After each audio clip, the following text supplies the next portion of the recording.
If you can set a boundary in your head, but then you panic when it's time to say it out loud, then this episode is for you. Because the hardest part is not knowing what you need. The hardest part is when someone pushes back and you start over explaining, apologizing, or folding. Today, I'm giving you boundary scripts you can use word for word, especially when people don't like when you say no. And let me say this up front, pushback does not mean your boundary is wrong. Pushback means your boundary is new. Let's dive in. Good morning, or good afternoon, or maybe it's evening. It doesn't really matter what time it is, and it doesn't even matter where you are. We want to welcome you to Wholeness Wednesdays. So grab a cup of coffee or tea and join our host, Beatrice Hutchison, as we explore and experience our journey to complete wholeness.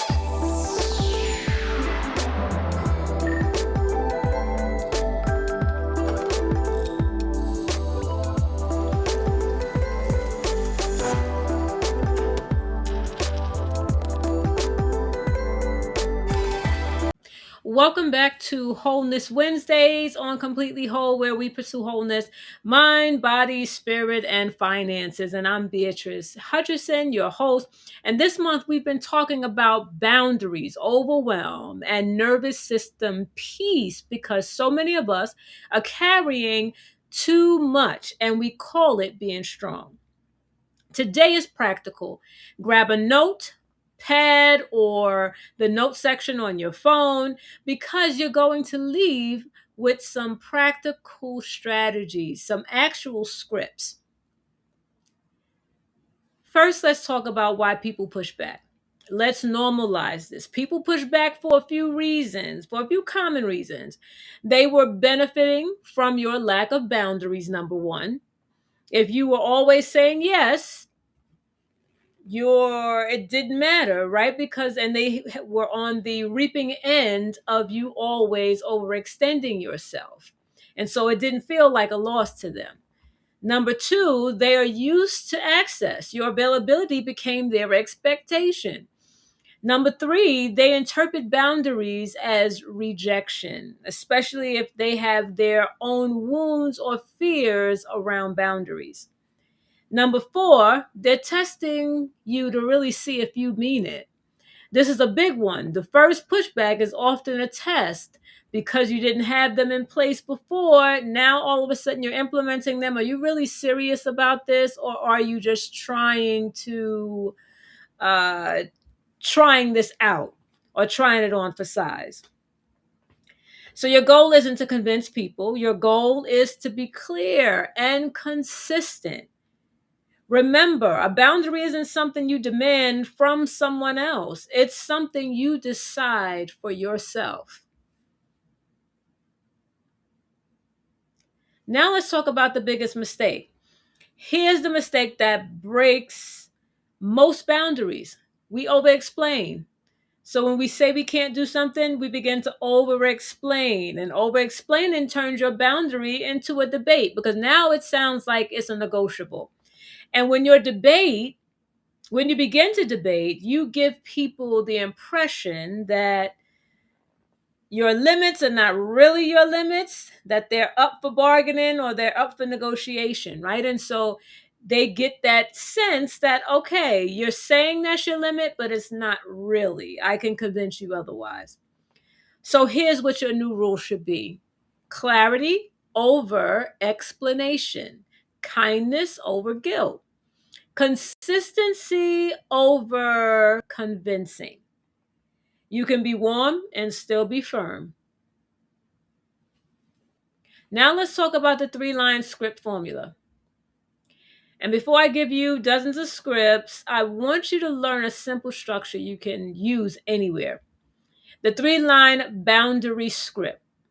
Number one is the limit. I'm not able to do that. Number two is the alternative. And you can put this in only if you want to, it's optional. What I can do is, and then number three is the close. I hope that helps. Thanks for understanding. That's it. No more, no less. So, what does this look like in actuality, right? So, an example of this would be I'm not able to talk tonight. What I can do is call you tomorrow at about 3. Thanks for understanding. Very simple. Not, I can't call you, I can't talk to you right now because I'm, you know, cooking dinner for the kids and getting them ready for bed and school tomorrow and bath time and that's the over explaining. You don't have to go into all of that. I'm not able to talk tonight. End of conversation or end of statement, right? Don't go into the over explaining. What I can do is call you tomorrow at 3. Thanks for understanding. This formula keeps you out of drama and it keeps you in peace. Now you don't have a negotiation where you have to go back and forth, because then if you go into this whole explanation, as I was saying, you know, have to put the kid doing dinner, put the kid, bathe the kids, put them to bed. So now you say all of that, then it's like, okay, well, can you call me after you put the kids to bed, right? It becomes a debate or a negotiation. And that's what you don't need. I can't talk tonight. End of. Now let's give some boundary scripts you can actually use. I gave a little example, but I want to give you some that you could actually use. So when you need time to think, and this stops impulsive yeses, right? This is when you need time to think, you can just say, let me check my schedule and get back to you. I need to think about that.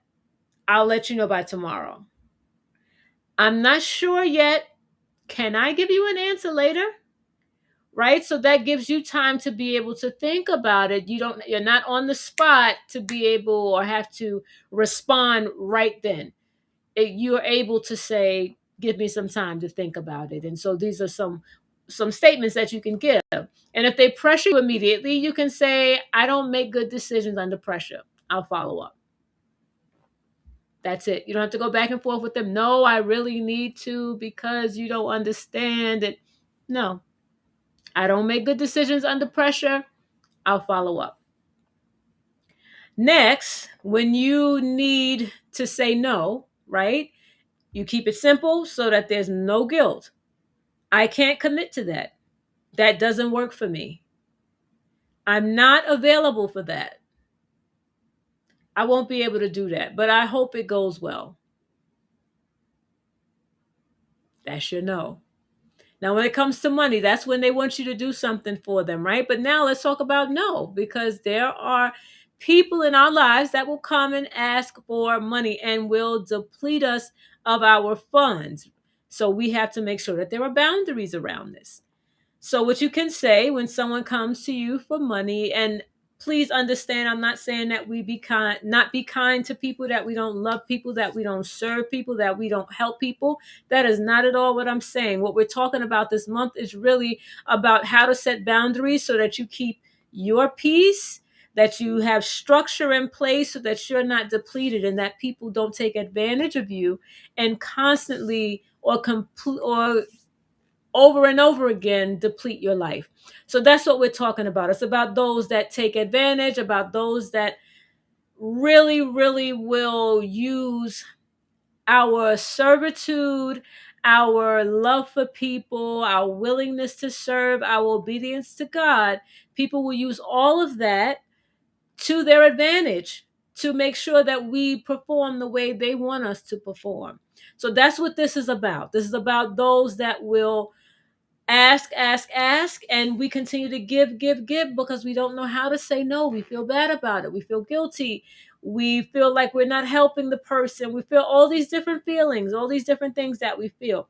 So, but we're talking about how to put boundaries in place so that we can protect what God has given us, so that we can be better stewards, right, over our money is what we're getting ready to talk about, but how we could also be better stewards over our health, because if we're constantly running on empty and overwhelmed, then our body begins or starts to keep the score, right? We talked about that in a past episode. And then you start to get sick in your body because you're constantly stressed, because you're doing too much for everyone else and not doing anything to take care of yourself.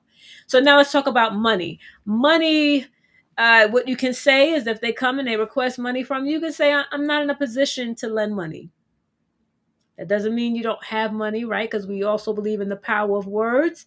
And so you can phrase it in a way that you're not saying, oh, I don't have it, because you may have it, right? So you don't want to be dishonest, but you say, I'm not in a position to lend money. I'm sticking to a financial plan right now. Next, you can say when people push back with guilt, like, oh, that's not fair, and why would you do that? And so they say all these things to have us, pack our bags and go on the guilt trip with them. We can elect not to go. So if they say things like, wow, okay, I guess you don't care about me, then you can say, I care. And my answer is still no. I understand you feel that way. I'm still not able to. My boundary isn't about caring less, it's about being healthy. And then if they say, after all I've done for you, you could say, I appreciate everything that you've done. This is still my decision. Gratitude doesn't remove my limits. One thing has nothing to do with the other. I'm grateful, appreciative, but that has nothing to do with my boundaries and my decision to help myself become healthy. And then when they get emotional or dramatic, because we all know people like that, you can say, I'm going to pause this conversation. We can talk when we're both calm. I'm not willing to be spoken to like that. I'll talk to you later. Don't get pulled into that and allow them to pull you out of your character. You can also say, I hear you. I'm going to end the call now. And you don't have to raise to the level that they are being dramatic and screaming. And some people will curse you out, all of that. You don't have to get to that level. Let them know, I hear you. I'm going to end the conversation. This is not something I'm willing to listen to right now. And so the key here is that you don't match their energy, but you protect yours. Because now, if you match that energy, now you're upset, right? And then even long after they get off the phone, you're going to still be rehearsing that. I don't believe they said that to me. How could they? And that's so unfair. And then you have all this whole thing, right? And now it's time to go to bed. It's time to relax, or it's time to spend time with family, and you want to be able to be present for that. But you can't, because now you have all of this going through your mind, because now your emotions have been heightened, and now this is where you are, and now you're unavailable for everyone else. Now, when they keep asking you the same thing over and over again, this is where people pleasers break. Use the broken record technique. Same sentence, same tone, no new information. So if they ask you five times you say, I'm not able to. That doesn't work for me. My answer is no.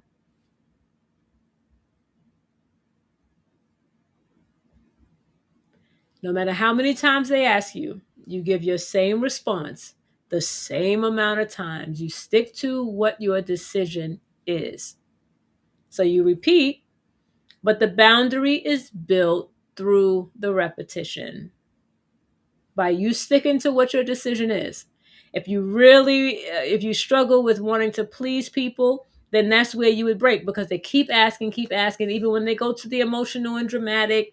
You don't want someone to be upset with you. You want everyone to be happy and pleased with you, right? I know that, sometimes that's how our heart is, but that's not healthy for us.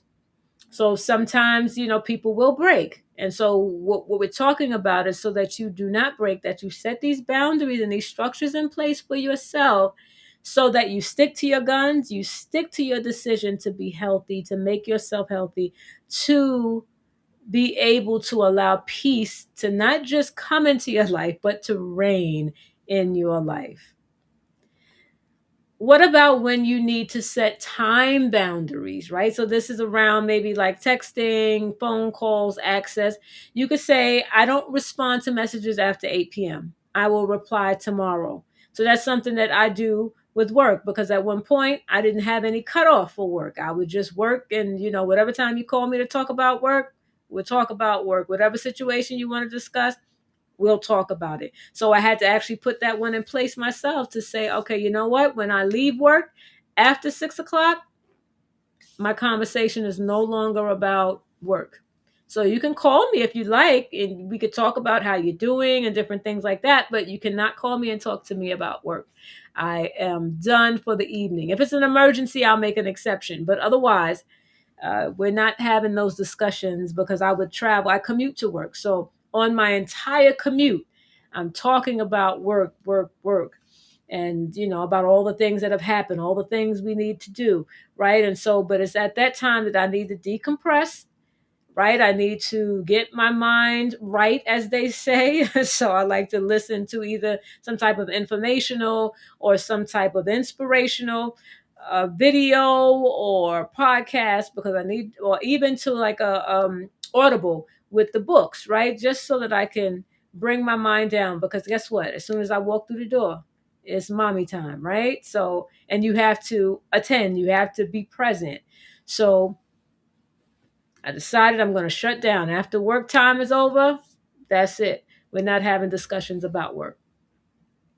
You can also say, if you need me, call me between 9 and 5. Give that timeline, that time frame. That's when I'm reachable. You could say, I'm offline on Sundays and I'll get back to you on Monday. What happens is that when we don't set these types of boundaries, people think that we're accessible all day long, every day.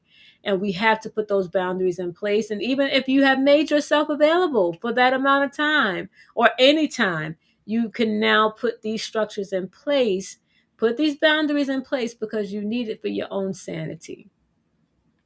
If they say, it'll only take a second, you say, I can't do quick calls. Send it in a message and I'll respond during my work hours. And you have to enforce it. You have to stick to it. When it's family, that's the hardest category. That's the hardest thing to really talk about. You can say things like, I love you, but I'm not able to do that. That topic is not up for discussion. We can visit for 2 hours, then we're heading out, right? That's when you go and visit, or even when they come to visit you. We can engage with this visit for 2 hours, but then we have something else we need to take care of. You could also say, we're not doing last minute changes. If you want to plan, let's plan ahead. That's for all those impromptu things. We're not doing last minute changes. If you want to plan, let's plan ahead. And then if they say, that's just how I am, you say, I understand. And this is what I need. I need us to plan ahead. When it's work, you keep it professional and clean. You can say, I can prioritize that. Which task should I deprioritize? I can have that by Friday or whatever day you want to assign to it. I'm at capacity today. I can start it tomorrow. I respond to my messages during business hours only. And if they keep adding tasks, you could say, let's review priorities so expectations stay realistic. Now let's talk about how to stay strong during pushbacks. Pushback usually triggers one of these: either the fear of being disliked, the fear of conflict, the fear of disappointing people, or even guilt. So here's how you stay steady: expect that there's going to be pushback, especially initially. If this is something new that you're implementing, expect that there's going to be pushback. And then you could plan and prepare yourself accordingly, so you don't have to be surprised by it. It's normal. People will push back because now it's causing them to feel some discomfort, no matter how it affects them. But now this is something out of the norm. People usually don't like change, especially if it takes from something that they're used to or something that worked to their advantage. So expect that there's going to be pushback and plan accordingly. Next, you can decide your sentence ahead of time, right? You could think about it. Since you already know it's going to be pushback, as I said, plan accordingly, but you could even go as far as, okay, so I already know this person. I know that this is what they're going to say. Okay, so this is going to be my rebuttal. This is going to be my response to them. And when you're calm, that's the best time to choose your script, not when you're triggered. You revert to old patterns when you are triggered. So you want to stay away from that. So decide early. You go into the situation already knowing that there's going to be pushback. So you can already come prepared. What is the saying? To foreknow is to be forewarned. To be forewarned is to be prepared. I always mess up the sayings. But the whole point is that if you are aware of it in advance, you can be prepared for it. Something else you could do is use a calm tone and short sentences. Remember, not that over explaining. Long explanations invite debate. It says it's up for negotiation. And then you're going to follow through. Boundaries are not words, boundaries are actions. You have to follow through on it. You have to enforce the boundary that you're putting in place, because the moment you let that down, they know, oh, they weren't serious about that. Oh, so they didn't really mean that, or that was short lived. I didn't expect them to keep it up. So they expect that you won't keep up that boundary, right? But that you'll let it down at some point. So they may continue to even try, you may continue to even push, but you have to stay consistent to it and enforce it at all times so that they understand, like, this is a part of my life now. This is a part of who I am. I'm making this decision for myself. And if you said I'm not discussing that, then don't discuss it. And so we can gonna pull out our trusty whiteboard here, and you could use a notepad. It really could be anything that you would want to utilize to do this. And so we're going to write our boundary plan or our boundary script together. And so all your writing really is, my boundary is, my script is one sentence. If they push back, I will say. If they ignore it, I will. Right? So an example of this could be, and I'm going to call this the boundary script. So let's do this together. And so my little trusty whiteboard again, right? And so you want to write, my boundary is, my script is, if they push back, what I'll say, and then if they ignore it, what I'll do. So you'll see my boundary is, and as an example, I'm saying I'm not taking calls after 8. And so then my script becomes, I'm offline after 8. I'll call you tomorrow. And then if they push back, I'll repeat the same sentence. I'm offline after 8. I'll call you tomorrow.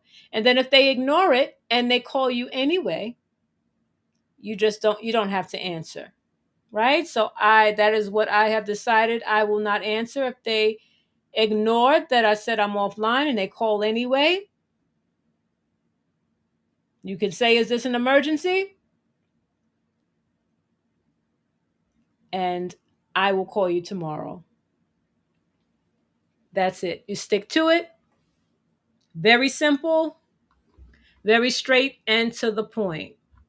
And so there you have it. That's a boundary. So let me encourage you. You don't need a perfect speech. You don't need to have a practice sentence. You have your sentence written down. You know what it is that you're going to say. You can say it. You don't have to practice saying it. Remember, we're not over explaining anything. We don't have to give any deep reasons as to why we're doing what we're doing. Something important is that we want to make sure that we communicate it to them, right? We want to make sure that they understand that this is my boundary, this is what it is, and then you're sticking to it. Boundaries are not rejection. Boundaries are love with wisdom. You can love people and still protect your peace. And I believe that in order to be a good steward over your mind and over your emotional capacity, it requires that you have some boundaries in place.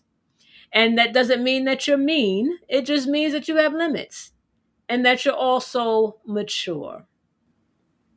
If this episode helped you, I'm going to ask you to do the customary 3 things. Subscribe to Wholeness Wednesdays so that you don't miss our future discussions. Also, comment the word scripts and tell me which situation you need help with, whether it's family or work or friends or money, whatever the situation.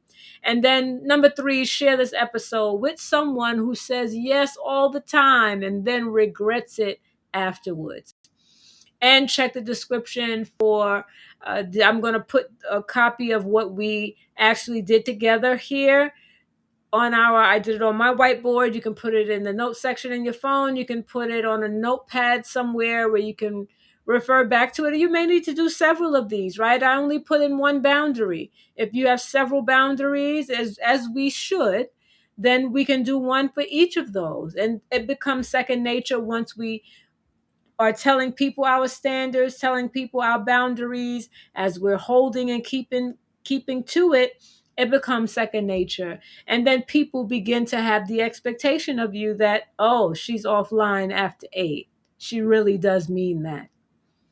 As we always do, as we end, let's affirm together. Please repeat after me. I am allowed to set loving limits. I don't need to over-explain my boundaries. No is a complete sentence. I can be kind and still be clear. I protect my peace and my purpose. I am completely whole. Until next time, be blessed and be made whole. We thank you for sharing this time with us here at Wholeness Wednesdays. Thank you for joining us to explore and experience this journey to complete wholeness. Please remember that we are only an email away.